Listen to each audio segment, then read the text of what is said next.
What's up mga kaboljak? For today's video nga ay pupunta natin tong Siomai na pinipilahan lalo na ng mga estudyante dahil sa napakamurang halaga lang ay meron ka ng 4 na siomai, unlimited Java rice at unlimited gulaman. O diba? Napaka-solid at higit sa lahat yung sauce nila dito, teriyaki sauce. Oh, ano pang iniintay mo kung talagang hanap mo'y sulit at talagang swak sa budget mo na siomai?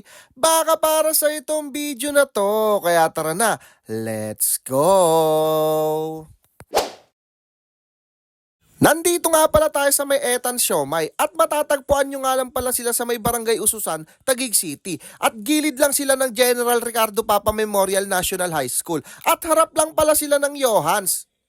Meron nga pala sila ditong combo meals, only Java rice na yan, tsaka only drinks. Pag beef siomai at tsaka pork siomai, 55 pesos lang. Pero pag Japanese siomai, 60 pesos. At meron nga rin pala sila ditong 4 pieces siomai. 30 pesos nga lang pala yung beef and pork at yung Japanese siomai, 35 pesos. Yan ay kung ayaw mo mag-rice.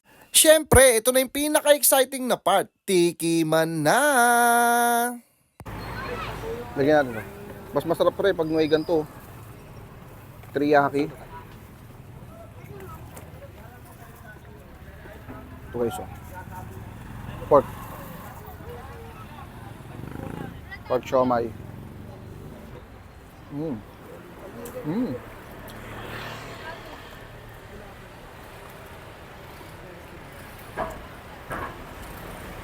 Stop.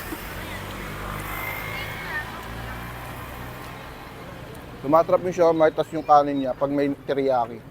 Pag nagsama-sama sa bibig, sarap.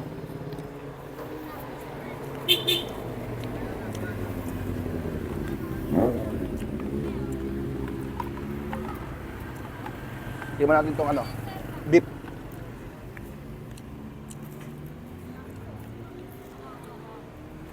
Beef.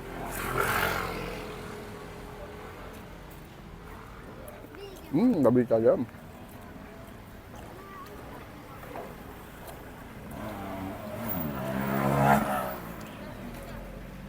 Pasan guys, solid dito, 55 pesos lang, only Java rice, tsaka only ano ka na, gulaman. Pag ubod na, kayo mo lang boy, pero refill. But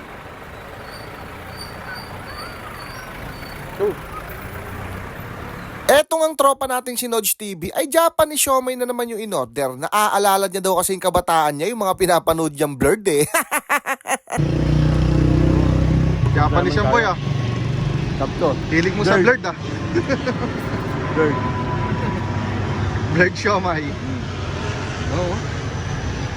Blurred siomai ang bat.